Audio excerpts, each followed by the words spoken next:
Medina হইরে কত সুন্দর Medina কেমনে যাব জানি না হায়রে দয়া করো দয়াল আল্লাহ দয়া করো দয়াল আল্লাহ নসিব করো মদিনা লা ইলাহা ইল্লাল্লাহ লা ইলাহা হায়রে নামাজে রোজা ছাইরো না মা বাবাকে ভুইলো না হায়রে নামাজে রোজা ছাইরো না মা বাবাকে ভুইলো না হায়রে জান্নাতবাসী হইতে চাইলে জান্নাতবাসী হইতে চাইলে প্রাণ ভরে করো সাধনা লা ইলাহা ইল্লাল্লাহ লা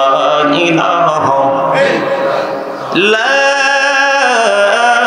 ইলাহা ইল্লাল্লাহ মুহাম্মাদুর রাসূলুল্লাহ সাল্লাল্লাহু আলাইহি ওয়াসাল্লাম আল্লাহ আল্লাহ আল্লাহ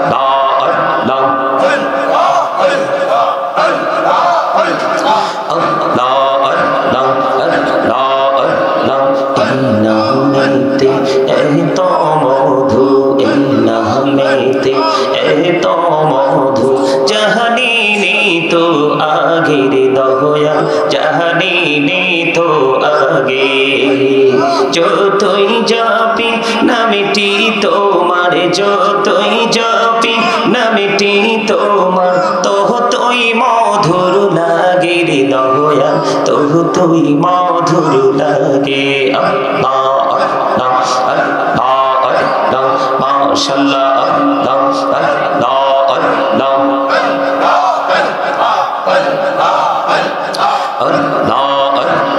প্রাণে বহুদিয়া ডাকি রে বান্দা প্রাণে বড়িয়া ডাকে হাইরে প্রাণে বহুদিয়া ডাকি রে বান্দা প্রাণে বড়িয়া ডাক হাইরে প্রাণ বড়িয়া ডাকিলে রে বান্দা প্রাণে বড়িয়া ডাকিলে রে বান্দা গহনা করব মহা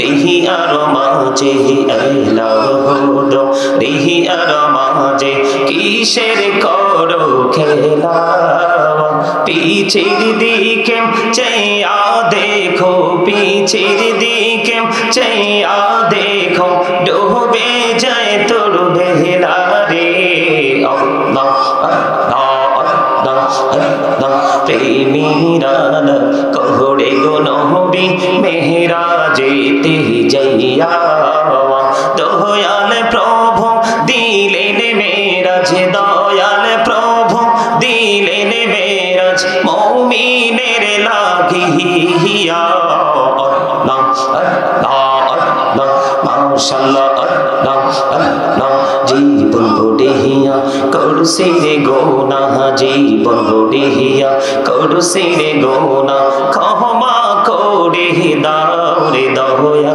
ক্ষমা করে দাও আইরে গোনা গলে ক্ষমা করিয়া গোনা গলে ক্ষমা করিয়া কবুল করে নাও রে দয়া কবুল করে নাও আল্লাহ আল্লাহ আল্লাহ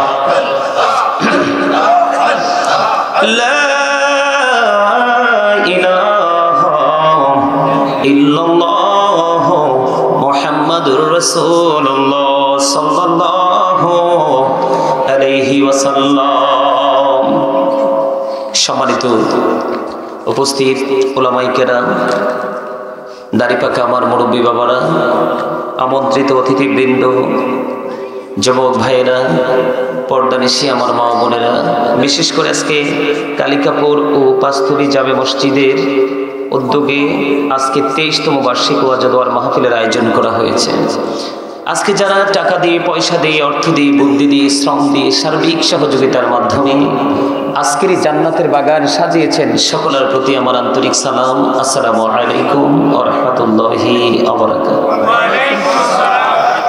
আমরা সর্বপ্রথম আল্লাহ রাব্বুল আলামিনের দরবারে লক্ষ কোটি শুকরিয়া জ্ঞাপন করছি যে মহান রাব্বুল আলামিন আজকে আমাদেরকে এই কনকনে শীতের মধ্যে, যেটা স্বাভাবিক পরিস্থিতির চাইতে একটু ডিফিকাল্ট, এই প্রতিকূল অবস্থার মধ্যে থাকার পরেও সমাজের সব মানুষ, গ্রামের সব মানুষ উপস্থিত না, আমরা সেটা দেখার পরেও আমরা আমাদের জীবন যুদ্ধকে জয়ী করার জন্য এই শীতের মধ্যে জান্নাতের বাগানে আসতে পেরেছি, বসতে পেরেছি। আল্লাহর হাবিবের সামনে কয়েক মর্তবা দুরূদ ও সালাম, আল্লাহর জিকির করার তৌফিক আল্লাহ আমাদেরকে দিয়েছেন, সেই শুকরিয়া দান সকলে একবার করুন আলহামদুলিল্লাহ। আপনারা জান্নাতের বাগানে আসতে পেরে, বসতে পেরে সবাই খুশি না? আরো জোরে বলেন।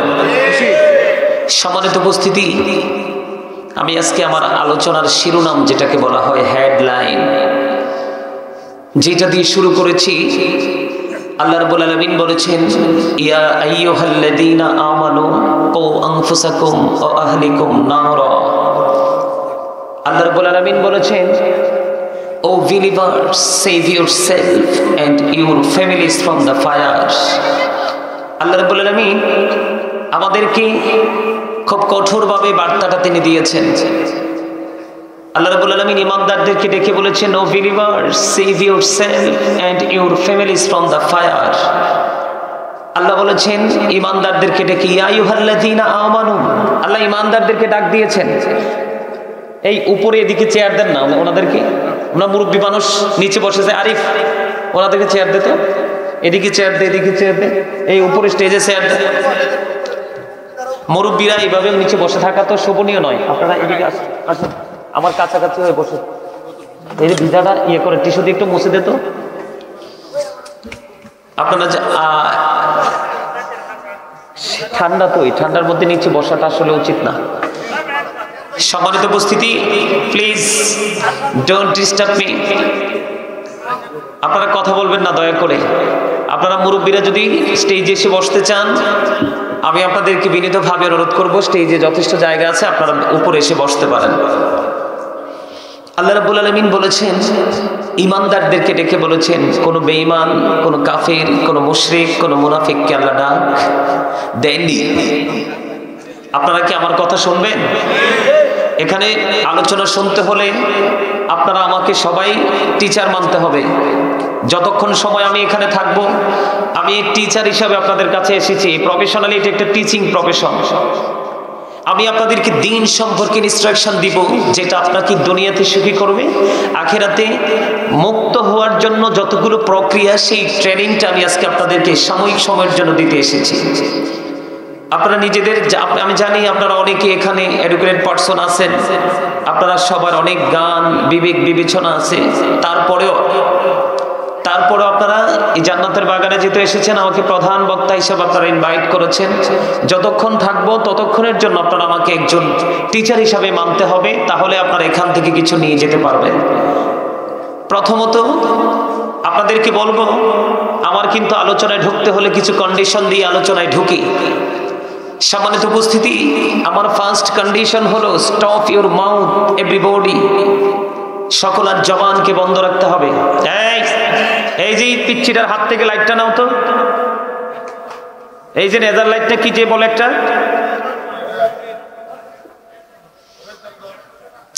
সম্মানিত উপস্থিতি আমার দিকে তাকান।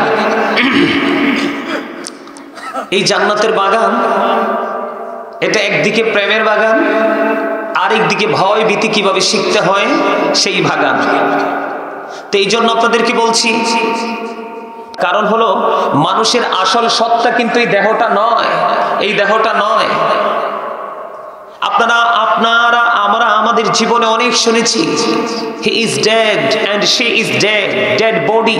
শুনি নাই? কথা বলেন, শুনি নাই? আমরা ডেড বডি, তার মানে মৃতদেহ।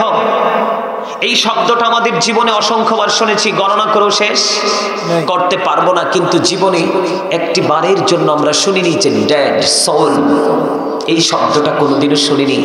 কারণ বাংলাতে যেটাকে বলা হয় আত্মা, আল্লাহ আল্লাহর কোরআনের ভাষায় সেটাকে বলা হয় রূহ, এটাকে ইংলিশে বলা হয় সোল।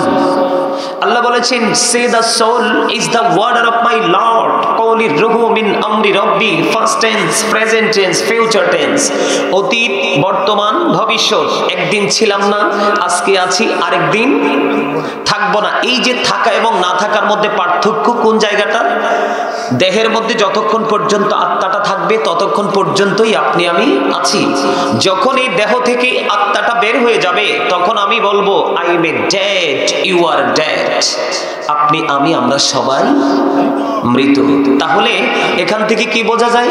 মানুষের আসল সত্তা হলো তার আত্মা, দেহ নয়। কারণ যতক্ষণ পর্যন্ত আপনার আমার এই বডিতে আত্মাটা আছে, রুহুটা আছে, ততক্ষণই কিন্তু আপনার আমার পাওয়ার। যখন এই দেহ থেকে আত্মাটা বের হয়ে যাবে তখন কিন্তু আপনার কত প্রিয় সন্তান, এর চেয়ে আর জীবনে কত মানুষের সাথে আমরা অন্যায় করেছি, অপরাধ করেছি শুধুমাত্র সন্তানের সোনালী ভবিষ্যৎ দেখার জন্য। কিন্তু ওই সন্তানগুলো পর্যন্ত যখন আপনার দুটি চোখের পাতা এক হয়ে যাবে চিরদিনের জন্য, সে একবার ঘর থেকে বের করার পরে আপনাকে আর তিনি কি করবেন না, ঘরে ঢুকাবে। এটাই কিন্তু বাস্তবতা। আমি কিন্তু এই আলোচনাগুলো করার জন্য এখানে আসিনি, প্রতিকূল অবস্থাটা দেখে আপনাদেরকে একটু বোঝানোর জন্য এই কথাগুলো বলছি। আপনারা বিরক্ত হন? আমি আপনাদেরকে আরো কিছু কথা বলবো। যারা বিবেকবান তাদের জন্য আজকের ওয়াজ, যারা বুদ্ধিমান যারা বুদ্ধিমান আজকে তাদের জন্য এই ওয়াজ, যারা ফিউচার নিয়ে ভাবে আজকে তাদের জন্য সেই ওয়াজ, যারা শুধু পৃথিবী নিয়ে ভাবে আল্লাহ রাব্বুল আলামিন বলে দিয়েছে আজকে আপনাদের এই কালিকাপুর এবং পাঁচতুবি এই যে এরিয়াটা, এই এরিয়ার প্রত্যেকটা মানুষের আছে উৎসব মুখর একটা পরিবেশ থাকার কথা। আজকে কেন নাই জানেন? কারণ আমরা ইসলামী রঙে রঙিন হতে পারিনি। Islam is not only a religion but also complete code of life. পরিপূর্ণ এবং পূর্ণাঙ্গ জীবন ব্যবস্থা রয়েছে ইসলামের মধ্যে। কারণ ইন্নাদ দীনা ইনদাল্লাহিল ইসলাম, ইসলাম হচ্ছে আল্লাহর মনোনীত ধর্ম। এই জন্য এটার মধ্যেই আপনার পরিপূর্ণ পূর্ণাঙ্গ জীবন ব্যবস্থা রয়েছে। আপনি দুনিয়াতেও পরিপূর্ণতা অর্জন করতে পারবেন এটাকে ফলো করে, এবং আপনার পরকাল যেটাকে ফিউচার বলা হয়, ফিউচারটাকে আপনি ব্রাইটনেস করতে পারবেন। শুধু এই জায়গাটার মধ্যে যদি আপনি আমি সীমাবদ্ধ থাকতে পারি। সম্মানিত উপস্থিতি, আল্লাহ রাব্বুল আলামিন বলে দিয়েছেন সূরা আলে ইমরান, অনেক জায়গায় বলেছেন, তবে একটা জায়গা কোট করে বলছি। আল্লাহ রাব্বুল আলামিন সূরা আলে ইমরানের 185 নম্বর আয়াতের শেষ অংশে বলে দিয়েছেন, ওয়ামাল হায়াতুদ দুনিয়া ইল্লা মাতাউল গুরুর। এই দুনিয়ার জীবন, এই পৃথিবীর জীবন একটা ধোঁকা ছাড়া আর কিছুই নয়। কোথায় যাবেন বলেন তো? বলেছে কে? আল্লাহ। আরো জোরে বলেন আল্লাহ। আরো জোরে আল্লাহ। অস্বীকার করতে পারবেন? ওভারটেক করে একটু এগিয়ে যেতে পারবেন? তাহলে কিসের জন্য দুনিয়ার জন্য আমরা পাগল হব? কোরআন শরীফের 19 পারা সূরা শুআরা 88 নম্বর আয়াতে আল্লাহ বলেছেন, ইয়াউমা লা ইয়ানফাউ মালু ওয়ালা বানুন। আপনার ধন সম্পদ সন্তান সন্ততি কিচ্ছু কাজে লাগবে না।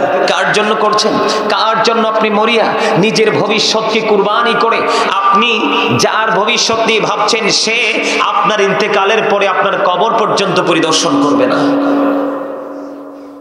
তাই তো হচ্ছে এখন। তো যাই হোক, আমরা আহলে সুন্নাত ওয়াল জামাতের অন্তর্ভুক্ত আলেম ওলামা আছি, রাসূলের সুন্নাতকে ধরে রেখেছি। আজকে যারা খারিজি পন্থী তাদের অনুসারী যারা দেখেন তারা সুন্নাত পড়ে না, নফল নামাজ পড়ে না, তারা দাদা দাদি আপন স্বজনদের কবর জিয়ারত করতে যায় না, বেদাত বলে। আল্লাহ রাসূল যদি জান্নাতুল বাকিতে গভীর রজনীতে গিয়ে জিয়ারত করতে পারে তাহলে আমাদের কি তার চেয়ে বেশি জিয়ারত করা উচিত না? এগুলো ধীরে ধীরে হারিয়ে যাবে। কেন হারিয়ে যাবে? হক্কানি আলেমগুলো, রাসূলের যে মূল যে পন্থাটা অবলম্বনকারী আলেমগুলো ধীরে ধীরে পৃথিবী থেকে চলে যাবে। আর তারা যখন চলে যাবে তাদের সিনাই করে তারা এলেমটা কবরে নিয়ে যাবে। পৃথিবী একটা সময় এলেম শূন্য হয়ে যাবে। ছোট্ট একটা বিষয়ের সমাধান দেওয়ার মতো আলেম থাকবে না, যদিও দাড়ি টুপি পাগড়ি জুব্বায় তারা অনেক লম্বা হবে। আমার রাসূল আরো বলেছেন, কিয়ামতের পূর্বক্ষণে পৃথিবীর বুকে সবচেয়ে নিকৃষ্ট মানুষ হবে আলেমরা। তারা নিজেদের স্বার্থের জন্য, সুবিধার জন্য, আধিপত্য বিস্তারের জন্য নিজ নিজ ফতোয়া দিয়ে সাধারণ মানুষকে বিভ্রান্তি করে দিবে। আজকে সেটাই কিন্তু আমাদের দেশে প্রচলন হয়ে গেছে। এই জন্য আপনাকে আমাকে সচেতন হতে হবে। সম্মানিত উপস্থিতি, সন্তানের জন্য করবেন না তো কার জন্য করবেন? তবে কিছু কন্ডিশন, কিছু সীমারেখা তো আছে, আছে না? আপনারা বলেন, আজকের রাত্রটা কি ঘরে ঘুমানোর কথা নাকি জান্নাতের বাগানে আসার কথা? জান্নাতের বাগানে। এই কম্পিটিশনটা আমাদের মধ্য থেকে ধীরে ধীরে হারিয়ে যাচ্ছে। আর এটাই হলো ইসলাম গরিব হওয়ার সিমটম। পৃথিবীতে যখন সর্বপ্রথম ইসলাম এসেছিল তখন ইসলাম গরিব ছিল, গ্রহণ করার মানুষ ছিল না। ইসলামের কথা বলতে গেলে রাসূলকে পাগল বলে সম্বোধন করে ঢিল মারতেন, আঘাত করতেন, কিন্তু তারপরে আপনার আমার প্রাণের নবী থেমে থাকেনি। সম্মানিত উপস্থিতি, আমি এসেছি আপনাদেরকে গুরুত্বপূর্ণ কিছু বিষয় নিয়ে আজকে কথা বলবো, দুইটা বিষয় নিয়ে আজকে কথা বলবো। তার আগে আমি আপনাদেরকে আরো কিছু কথা বলবো। এই যে আমি বললাম আমরা চলে যাব, মৃত্যুবরণ করার পরে কোথায় যাব? কথা বলেন না কেন? কবরে যাওয়ার পরের অবস্থাটা কি পৃথিবীর কেউ জানে? আপনারটা আমারটা কেউ জানবে? আমাদের পূর্বপুরুষ যারা চলে গেছে তাদেরটা কি আমরা জানি? জানি না। আল্লাহ রাব্বুল আলামিন বলেছেন, বান্দা সাবধান হও, পৃথিবীতে লুকানো যায়, কিন্তু দুটি চোখ যখন, তোমার দুটি আঁখি যখন এক হয়ে যাবে তখন কিন্তু তুমি কোনো কিছুই লুকাতে পারবা না, কারণ তোমার সামনে সবকিছু একদম প্র্যাকটিক্যালি তোমার সামনে প্রকাশ থাকবে, তুমি কি করেছো আর কি করনি। এটি কে বলেছেন? وَإِذَا الْقُبُورُ بُعْثِرَتْ عَلِمَتْ نَفْسٌ مَا قَدَّمَتْ وَأَخَّرَتْ। জোরে বলুন আল্লাহু আকবার। আল্লাহ বলেছেন কবর যখন ওপেন হয়ে যাবে তখন প্রত্যেকে আমরা দেখতে পারবো, জানতে পারবো কে কি করেছি আর কি করেনি। দেখেন আল্লাহ কিন্তু কোনো কিছু লুকায়নি। আল্লাহ বলেছেন সূরা ইউনূস খুলে দেখেন 44 নম্বর আয়াত। আল্লাহ বলেছেন ইন্নাল্লাহা লা ইয়াজলিমুন নাস শাইয়্যা ওয়ালাকিন্নান নাস আনফুসাহুম ইয়াজলিমুন। আল্লাহ বলেছেন আল্লাহ doesn't wrong his slave, we are the ones who do wrong। আল্লাহ বলেছেন আল্লাহর বান্দার উপর জুলুম করে না, অত্যাচার করে না, বান্দা নিজেই নিজের উপর অত্যাচার করে। সূরা ইউনূস 44 নম্বর আয়াত কোট করে বলছি, মুখস্থ করে যান, আগামীকালকে অথবা আজকে মাহফিল শেষে বাড়ি গিয়ে তালাশ করবেন। সত্যিকারে আল্লাহ রাসূলের পাগল যারা, পরকাল নিয়ে ভাবে যারা, তারা কিন্তু হুজুরদের কথা শোনার পরেই কিন্তু পাগল হয়ে যায়। এটা আসলে সত্যায়িত কিভাবে করা যায়? আল্লাহ বলেছেন আল্লাহু লা ইউহিব্বুজ জালিমিন, যারা জালেম আল্লাহ তাদেরকে পছন্দ করেন না। ওমানিজ জালিমিনা মিন আনসার, তারা যখন বিপদে পড়ে আল্লাহ বলেছেন আমি তাদের জন্য কোনো সাহায্যকারী রাখি না। যেমনটি করোনা কালে দেখেছেন না, কত হাজার হাজার কোটি টাকার মালিক। আমার সামনেও করোনা রোগীর মৃত্যু দেখেছি আমি, একটা সেকেন্ড লাগেনি, বাসার সামনে অ্যাম্বুলেন্স। আমি এশার নামাজ পড়েছি, ওনার যখন শুনলাম যে করোনা পজিটিভ, ওনাকে দেখার জন্য আসলাম। ওনার বিবি এবং ছোট মেয়েটা ইউনিভার্সিটিতে পড়ে। ওই মেয়েটা দরজা থেকে শুধু আপনার এই যে গেটটাকে ওভারটেক করে বের হয়ে সে কি করবে, আপনার গাড়িতে অ্যাম্বুলেন্সে উঠাবে। আমি দেখলাম হঠাৎ করে দুজন দুই দিকে ধরে ওনাকে সামনের দিকে এগিয়ে নিচ্ছে। হঠাৎ করে তিনি মাথাটা কি করে ফেললো, একবারে নিচের দিকে করে ফেললো। তখন আমি একেবারে আরো নিচু হয়ে আমি ওনার দিকে তাকিয়ে দেখলেন জিহ্বাটা এক্সাইট করে কামড় দিয়েছে। আমি তখনই বলেছি উনি মৃত্যুবরণ করেছে। ইন্না লিল্লাহি ওয়া ইন্না ইলাইহি রাজিউন। এত বড় বাড়ি, ছেলেরা বিদেশে সেটেল, বউ নিয়ে ছেলেরা বিদেশে থাকেন, কিন্তু ওনার লাশটা কবরে রাখার জন্য দুইজন মানুষকে 2000 টাকা করে 4000 টাকা দিতে হয়েছে, শুধু জাস্ট উপর থেকে নিচে নামিয়ে তাদের কাজ শেষ। নাউজুবিল্লাহ বলবেন না? এটার জন্য দায়ী কে? আমরা। কারা? আমরা। কারণ আল্লাহ বলেছেন ফি আইয়ি সূরাতিন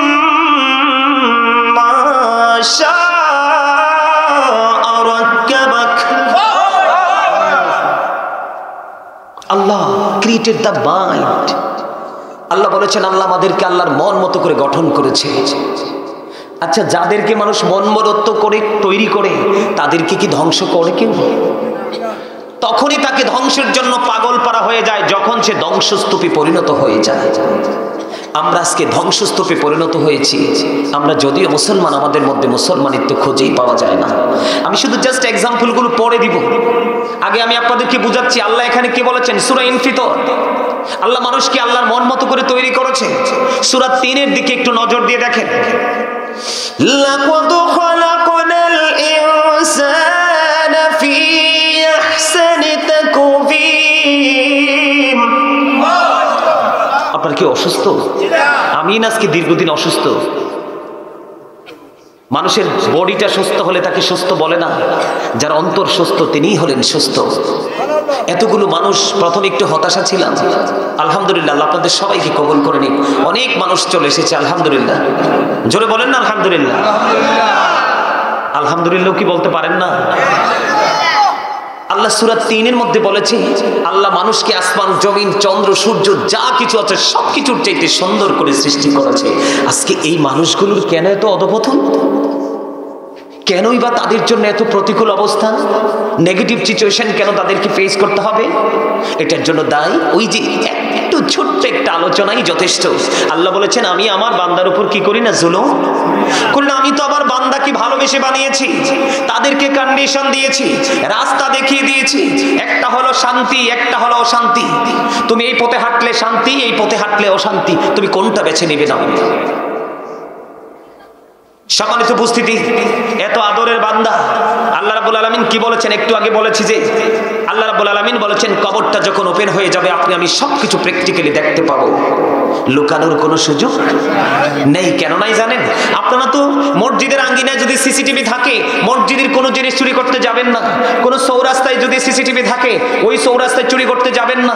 যখন শপিং মল বা কোনো কোলাহল পরিবেশে সিসিটিভি থাকে আপনারা সেই জায়গায় ভয়ও যান না। কিন্তু চিরস্থায়ী সিসিটিভি যে আপনার দুই কাঁধে দুইটা আছে সেটা তো পরোয়াই করেন না। তাহলে আমি কি আমাদেরকে বোকা বলবো নাকি বুদ্ধিমান বলবো? বোকা। আল্লাহ রাব্বুল আলামিন বলেছেন ইন্না বাতুশা রাব্বিকা লাশাদীদ।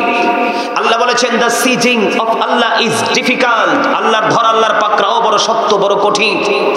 আল্লাহ বলেছে বান্দা আমি তোমাদের কাছে সবকিছু ওপেন করে দিব, তোমরা প্র্যাকটিক্যালি সবকিছু কি করতে পারবে, দেখতে পারবে, লুকানোর কোনো সুযোগ।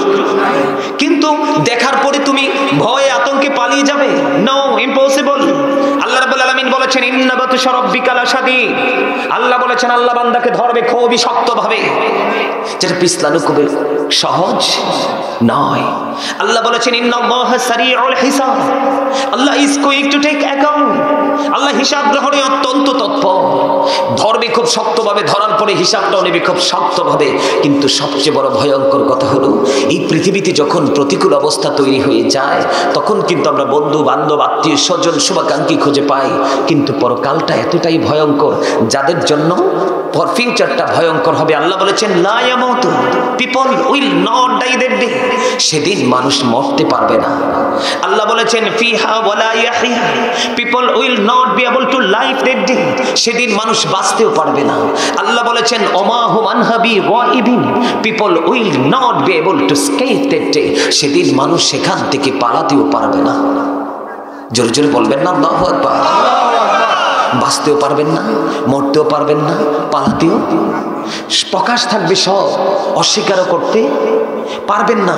আবার দেখার পরে ভয়ে দৌড়ে পালাতেও পারবেন না। আল্লাহ বলেছেন অত্যন্ত শক্ত শিকল দিয়ে বেঁধে দিব এবং হিসাবটাও দিতে হবে। কারোর জন্য জান্নাত কিয়ামত পর্যন্ত জান্নাত